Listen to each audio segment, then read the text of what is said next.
여러분은 천국과 지옥의 차이가 무엇인지 아십니까? 도와 가 차이라고 합니다. 그럴 수도 있지 하면 천국이고, 아니 그럴 수가 하면 지옥이라는 것입니다. 네. 여러분들 넓은 마음, 예수님처럼 넓은 마음을 가지셔서 언제든지 천국을 누리시기를 간절히 바랍니다. 살만 루신이라는 사람이 있습니다. 인도 태생의 작가인 그는 회교, 이슬람교를 비방하는 악마의 시라는 책을 써서 이란으로부터 무려 100만 달러의 현상금이 붙었고 이슬람 문화권으로부터 사형 선고를 받은 그런 사람입니다. 들어보셨을 것입니다. 그의 초기 저작 중에 하나인 부끄러움이라는 책을 통해서 인류의 역사는 부자와 가난한 자, 자본주의와 공산주의, 흑과 백의 싸움이 아니라, 그런 것이 아니라 무엇이든지 좋다고 말하는 사람들과 너희만큼은 안 된다고 말하는 사람들과의 싸움이다라고 쓰고 있습니다. 다시 말해서 그럴 수도 있지 하는 사람과 아니 그럴 수가 라고 하는 사람들과의 싸움이라고 하는 것입니다. 누구나 자신이 옳다는 것을 주장합니다. 누구나. 그러나 싸움은 옳고 그름에 의해서 결정되는 것이 아닙니다. 누군가 싸움에서 이깁니다. 싸움에서 이긴 사람들은 자신이 취득한 그 기득권을 유지하기 위하여서 너희들은 안 된다라고 배척해버립니다. 그렇게 하는 동안 반대 세력이 힘을 결집하고 대항하여서 그리하여서 다시 세력을 잡으면 또다시 너희들은 안 된다고 목소리를 높입니다. 우리의 정치권을 보면은 호련히 그대로 드러나고 있습니다. 그렇게 반복이 되는 인간의 역사는 누가 주역이 되든 이겼다고 으쓱대는 사람과 져서 슬퍼하는 사람들이 있게 마련입니다. 그런 땅에 우리 예수님께서 오셨습니다. 우리의 가정도 들여다보면 세상과 별로 다르지 않습니다. 그런 가정에 우리 예수님께서 오셨습니다. 예수님께서 한 비유를 들려주시는데 대단히 중요한 비유의 말씀입니다. 십자가 죽음을 앞두고 하신 마지막 비유이기 때문입니다. 네, 비유의 내용은 이렇습니다. 어떤 사람이 포도원을 만들고 농부들에게 세를 주고 타국으로 가서 오랫동안 머물렀습니다. 추수할 때가 이르러서 추수한 곡식을 받으려고 종들을 보냈습니다. 그런데 농부들이 종을 때려서 때로는 죽이고 그렇게 해를 끼쳤습니다. 그래서 다른 종들을 보내서 또 세를 받아오도록 했는데 이번에도 똑같이 해서 쫓아버렸습니다. 그래서 이번에는 자기 아들을 보냅니다. 주인 아들이 오자 농부들은 대책을 논의합니다. 그런데 그 대책이 기가 막힙니다. 이는 상속자니 자 죽이고 그 유산을 차지하자는 것입니다. 이는 상속자니 그를 죽이고 그 유산을 상속하자, 우리가 갖자. 그래서 그들은 힘을 모아서 그 아들을 죽여버렸습니다. 그 소식을 들은 주인이 대노하였습니다. 그리고 사람들을 보내어 그 농부들을 진멸하고 포도원을 다른 사람들에게 넘겨주었습니다. 이 비유의 말씀을 하신 상황을 먼저 잘 이해하셔야 합니다. 당시 기득권자들은 종교 지도자들과 바리새인들입니다. 그런데 뜻밖의 새로운 세력이 등장하여서 자신들의 기득권을 크게 위협하고 있습니다. 그 새로운 세력은 뭐냐 그러면 예수님과 예수님의 추종자들입니다.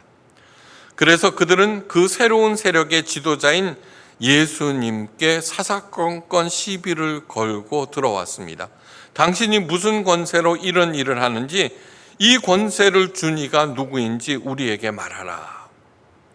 이 말씀은 누가복음에 기록된 말씀입니다. 그러나 예수님께서는 그에 대한 대답을 하지 않으셨습니다. 네. 종교 지도자들과 바리새인들은 자신의 기득권에 위협을 느끼고 또한 한편으로는 예수님의 추종자들은 목에 힘이 들어가는 와중에 우리 예수님께서 오신 것입니다. 이런 대립과 신랑이에 대해서 예수님은 어떤 태도를 가지셨을까요? 네. 세상의 모든 사람들은 세력 싸움으로 보고 있지만, 그리고 가능하면은 큰 세력에 붙으려고 애를 쓰지만 예수님은 전혀 그렇게 생각하지 않으시고 관심조차도 보이지 않았습니다. 그런데 이 예수님의 태도가 이 비유를 올바로 이해하는 키포인트입니다. 이와 같은 예수님의 마음이 곧 우리들의 마음이기를 주님의 이름으로 축원합니다. 이 비유에 등장하는 주인은 물론 하나님이시고 농부들은 기득권 세력인 종교 지도자들과 바리새인들과 주인이 보낸 종들은 선지자들이며 주인의 아들은 우리 예수님이십니다. 이 비유를 생각 없이 들으면은 우리 예수님께서 기득권 세력인 종교 지도자들과 바리새인들을 진멸시키시고 포도원을 새로운 세력에게 맡기셨다는 내용으로 듣게 됩니다. 그러나 절대로 그런 것이 아닙니다. 절대로 그런 것이 아닙니다. 얼핏 보면은 예수님은 싸움에서 진 사람들, 그래서 힘이 들어 슬퍼하는 사람들 편에 서 계신 것처럼 보입니다. 실제로 예수님께서는 가난한 사람들, 병든 사람들, 소외된 사람들을 위하여 대부분의 시간을 활용하셨습니다. 실제로 그렇게 하셨습니다. 그러나 예수님은 그런 사람들만을 위한 구원자가 아닙니다. 너무너무 중요한 사실입니다. 또 하나 있습니다. 예수님은 우리들만의 대장이거나 우리들만의 구원자가 아니라고 하는 것을 명심하셔야 합니다. 오늘날 기독교는 가장 많은 사람들이 신봉하는 종교, 가장 힘이 있는 종교가 되었습니다. 그래서 교회에는 세상을 향하여 이렇게 외치는 사람들이 많이 있습니다. 우리들만이 옳다. 우리들은 하나님의 사람들입니다. 그러므로 옳다. 너희들은 안 된다. 사사건건 그럽니다. 하지만 예수님은 그렇게 외치는, 주장하는 사람들을 향하여 이렇게 말씀하십니다. 너희들도 안 된다. 너희들도 안 된다.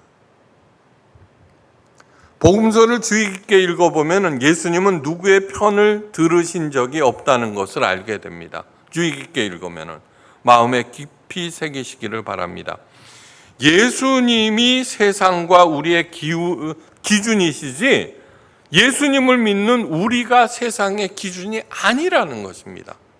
크리스찬들이 가장 경계해야 하는 것이 바로 이 점입니다. 예수님이 세상의 기준이, 예수님을 믿고 있는 우리가 세상의 기준이 아니라는 사실. 교회에서 교회 일을 한다고 해서 다 옳은 것이 아니고, 예수님을 앞세웠다고 해서 다 하나님의 아니고, 예수님을 믿고 있다고 해서 다 옳은 것이 절대로 아닙니다. 당시 유대교가 이스라엘의 근간입니다. 그럼에도 예수님은 유대 지도자들을 부정하였습니다. 하나님께서 주신 포도원을 자기 것으로 만들었기 때문입니다. 자기 것. 그래서 지난 시간에 말씀드린 대로 성전을 강도의 소굴로 만들고 그 하나님의 성전을 통해서 이득을 취했습니다. 나는 하나님을 믿고 있다. 그러므로 내가 옳다. 너희들은 안 된다. 예수님께서 너도 안 된다. 너도 안 된다. 예수님께서 말씀하십니다. 이 돌 위에 떨어지는 자는 깨어지겠고 이 돌이 사람 위에 떨어지면 그를 가루로 만들어서 흩으리라. 마태복음 21장 44절 말씀입니다. 나는 현재 예수님을 믿고 교회에 다니고 있으니까 이 말씀에 해당되지 않는다고 생각하는 것은 착각 중에 착각입니다. 20세기 위대한 수도사 토마스 머튼이 이런 말을 하였습니다. 누구든 여권 사진처럼 잘 정돈된 자신의 외적 정체성에 안주하는 것은 영적 재앙이다. 굉장히 어려운 말이죠, 그죠? 한 사람의 인생은 자기 손가락의 지문 속에 모두 담겨 있지 않다. 예. 여권 사진을 찍으려면 잘 차려입고 반듯하게 앉아서 딱 찍습니다. 근데 그 여권 사진 속에 있는 내가 나의 전부를 얘기하고 있어. 예. 저게 나야 라고 생각하면서 안주하는 것처럼 영적으로 잘못된 것이 없다는 뜻입니다. 내 지문 속에 내 인생이 다 적혀 있지 않은 것처럼 나는 예수를 믿고 세례를 받고 교회에 잘 다니고 있다. 게다가 성령을 받아 방언까지 한다. 11조도 열심히 낸다. 전도도 열심히 한다. 고로 나는 이미 구원을 받았다. 이것으로 족하다고 생각하는 것이 내 자신의 외적 정체성에 안주하는 것입니다. 그렇게 생각하는 것 자체가 큰 영적 재앙입니다. 누구보다도 그런 식으로 생각한 사람들이 바리새인들입니다. 우리들은 하나님의 율법을 누구보다도 잘 지키고 있고 고로 우리들은 구원을 받은 하나님의 백성들이다. 그런데 그들은 머릿돌이신 예수님과 부딪혀서 깨어졌고 가루가 되어 흩어졌습니다. 한국 교회는 어떨까요? 우리 교회는 어떨까요? 나는 어떨까요? 나는 예레미야가 이스라엘 백성들에게 회개하고 하나님께로 돌아오라고 눈물로 외치고 있을 당시 예레미야의 별명은 눈물의 예언자입니다. 하도 속이 상해서 눈물로 이스라엘 백성들에게 회개를 촉구하고 하나님께로 돌아오라고 외쳤기 때문입니다. 그 당시 예루살렘에서 가장 인기 있던 설교자는 하나님 성전의 총감독인 바수올이었습니다. 바수올은 하나님의 성전이 있는 예루살렘은 결코 멸망하지 않을 것이다. 왜냐하면 하나님께서 예루살렘을 택하셨고 하나님의 성전을 짓게 하셨고 거기에 거하신다고 약속하셨기 때문에 그 예루살렘 성전이 있는 예루살렘은 하나님께서 지키고 있기 때문에 어떠한 경우에도 멸망하지 않는다. 그러므로 평강이다 평강이라고 외쳤습니다. 국군이 폭풍 앞에 가녀린 촛불 같았던 극도로 불안하던 시기에 이러한 바수올의 설교는 백성들을 열광시키기에 충분했습니다. 그런데 그 열기에 얼음물을 끼얹고 나선 사람이 바로 예레미야입니다. 예레미야가 외칩니다. 너희는 이것이 여호와의 전이라 하는 거짓말을 믿지 말라. 예레미야서 7장 4절. 그들이 내 백성의 상처를 가볍게 여기면서 말하기를 평강이다 평강이다 하나 평강이 없도다. 하나님께서 분명히 말씀하셨습니다. 바수올의 설교를 전면으로 부정하고 나선 것입니다. 예레미야는 하나님의 예언자로서 하나님의 말씀을 그대로 전했습니다. 그러나 백성들은 예레미야의 경고와 선포를 귓등으로 들었고 급기야는 바수올이 예레미야를 체포하여 착고를 세우고 감옥에 가두고 심한 매질까지 하였습니다. 예레미야는 그러한 바수올에게 하나님의 말씀을 이렇게 전합니다. 보라, 내가 너와 내 모든 친구에게 두려움이 되게 하리니 그들이 그 원수의 칼에 엎드려질 것이요 내 눈은 그것을 볼 것이며 내가 온 유다를 바벨론 왕의 손에 붙이리니 그가 그들을 사로잡아 바벨론으로 옮겨 칼로 죽이리라. 무시무시한 예언의 말씀입니다. 그런데 예레미야가 전한 그 하나님의 예언은 몇 년 후에 온전히 실현되었습니다. 유다는 바벨론에게 멸망당하고 바스올과 그의 가족들은 적군의 손에 몰살을 당합니다. 예수님의 말씀처럼 깨어졌고 가루가 되어 흩어졌습니다. 몇 년 후 우리 예수님께서 성전을 척결하시면서 하셨던 말씀대로 예루살렘은 돌 하나도 돌 위에 남아있지 않을 정도로 처참하게 깨어졌고 가루가 되어 흩어졌습니다. 우리 교회는 또한 나는 어떻게 될까요? 나는 본능의 사람이 아닌가? 오로지 자신의 이득을 추구하는 데만 몰두합니다. 이들 중에는 의지력이 남달라서 성공하고 출세하는 사람들도 많습니다. 교회 지도자들 중에, 교인들 중에 이런 사람들이 드물지 않습니다. 둘째, 율법의 사람들입니다. 첫째, 본능의 사람, 두 번째, 율법의 사람. 종교적인 계율과 제도에 의지해서 사는 사람들입니다. 바리새인들이 가장 대표적인 사람들입니다. 이들은 절대적으로 신봉하는 하나님의 계율을 지킴으로 복을 받고 어기면은 벌을 받는다는 생각으로 살아갑니다. 이들의 두 가지 특징은 하나님의 선택을 받았다는 선민의식과 하나님의 계율을 누구보다도 잘 지키고 있다는 자부심입니다.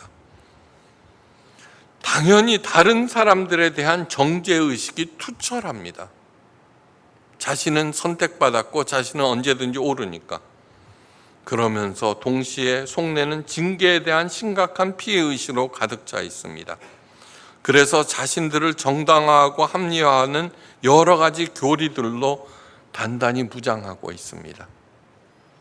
그런데 많은 교회에서 소위 잘 믿는 사람들이 이 두 번째 율법의 사람들이 굉장히 많이 있고, 나는 잘 믿고 있다고 자부하는 사람들 중에 율법의 사람들이 굉장히 많이 있습니다.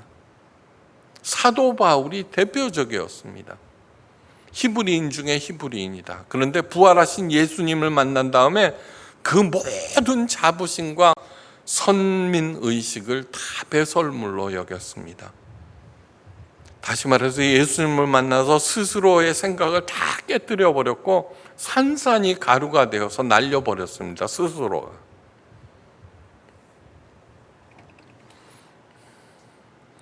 잘 믿고 있다고 자부하는 사람들 가운데 그냥 두 번째 단계. 세 번째는 자율의 사람들입니다. 인간의 존엄성과 책임감으로 살아가는 사람들, 기꺼이 자원봉사하고 자기의 재능을 다른 사람들을 위해서 부여합니다. 사회가 옳은 길로 가는데 큰 역할을 했던 사람들, 이들에 의해서 그래도 세상이 이나마로 유지되고 있습니다. 그런데 이들은 하나님이나 신들에 대한 존재를 부정함으로써 인간이 숙명적으로 가지고 있는 한계와 죽음에서 자유로울 수가 없습니다. 이것이 자율의 사람들의 최대 약점입니다. 그러나 아셔야 될 것이 있습니다. 세 번째, 자율의 단계의 사람들은 하나님에 대해서 알지 못하지만 영적으로는 두 번째 율법의 사람들보다는 훨씬 높이 있습니다. 그런데 잘 믿고 있다는 그 율법의 사람들이 열심히 전도를 하거든요. 그러니까 자율의 사람들이 보기에는 웃기는 거예요. 대한민국, 한국 기독교에 정체에 빠져 있습니다. 전도가 전혀 되지 않고 오히려 교회를 떠납니다. 두 번째, 율법의 사람들을 양산하는 데 주력했기 때문입니다. 그러면 마지막으로 진리와 은혜의 사람들입니다. 진리는 시대와 상황을 따라서 변하지 않습니다. 왜 예수님의 말씀, 그것을 진리라고 하느냐 그러면은 시대에 따라서 상황에 따라서 바뀌지 않기 때문입니다. 100사람이 그렇게 행하면은 100사람 모두가 다 그렇게 돼야 합니다. 전도봉사 헌금 1,000번째 헌금해서 열심히 하면은 만약에 그 목사의 말대로 모두 다 부자가 되셔야 합니다. 예수님께서는 양으로 하여금 생명을 얻고 그 생명이 더욱 풍성케 되기 위해서 오셨다. 그렇다면은 능력, 집안, 그 모든 것들, 학벌 그런 것들을 떠나서 예수님의 가르침대로 행하면 어떻게 돼야 돼요? 모든 사람들이 살아나고 그 삶이 점점 풍성하게 되어야 합니다. 됩니다. 다만 시기가 다를 뿐입니다. 그래서 갈라디아에서 사도 바울이 이렇게 얘기합니다. 너희가 포기하지 아니하고 실망하지 아니하면 때가 이름에 거두리라. 그러므로 참 하나님의 사람들은 사람과 처지, 상황 이런 것에 연연하지 않습니다. 이것이 하나님께서 원하는 것이다라면은 그냥 묵묵히 꾸준히 행합니다. 때가 이릅니다. 그러면은 그 생명의 열매를 거두게 돼 있습니다.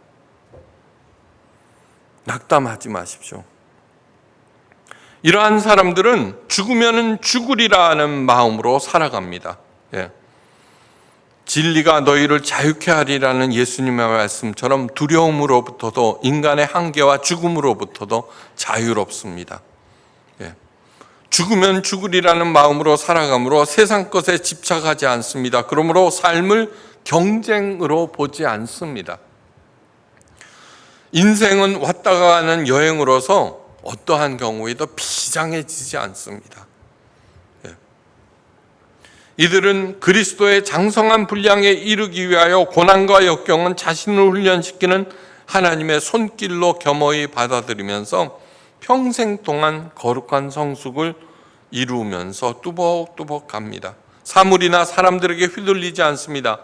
모든 것은 하나님의 것이므로 자신의 왕국을 건설하려고 하지 않습니다. 모든 것은 하나님의 것이므로 그 아들을 죽여서 그의 유산을 자기 것으로 만들지 않습니다.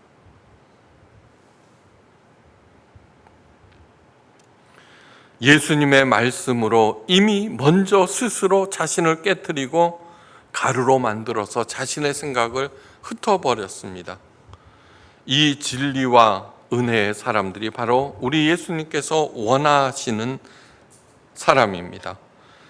내가 그리스도와 함께 십자가에 못 박혔나니 그런즉 이제는 내가 사는 것이 아니요 오직 내 안에 그리스도께서 사신 것이라. 갈라디아서 2장 20절. 내 생각, 내 주장 그것을 십자가에 못 박아버리고 예수님의 가르침, 예수님의 생각으로 내 삶을 전개하고 있다는 고백입니다. 바로 은혜와 진리의 사람들은 그렇게 살아갑니다. 주께서 친히 말씀하십니다. 건축자의 버린 돌이 모퉁이의 머릿돌이 되었느니라. 바리새인들, 종교 지도자들이 예수님을 갖다가 버렸습니다. 그들이 건축자입니다. 국가와 종교에 예수님을 버렸습니다. 그런데 그 예수님이 머릿돌이 되셨습니다. 이 머릿돌이 되셨다는 것은 기초가 되셨고 기준이 되셨다는 그런 뜻입니다. 내 삶의 영원한 기초고 기준이십니다. 먼지처럼 날아가 버릴 내 기준을 주장하느라 생명과 시간을 낭비하지 않기를 간절히 바랍니다. 무슨 일을 하든 하나님께, 예수님께 물으십시오. 예수님의 말씀에 순종하십시오. 그럴 때 예수님이 우리의 가정과 사업과 우리 교회의 머릿돌이 되시고 그래서 살아나고 풍성해집니다. 예수님처럼 넉넉한 마음으로 이 세상을 살아가시기를 간절히 바랍니다. 그래서 어떤 풍파가 와도 불황이 와도 결코 흔들리지 않으면서 마침내 때가 이름에 100배의 결실을 맺어서 그것을 누리고 베푸는 우리 모두가 되시기를 주의 이름으로 축원합니다.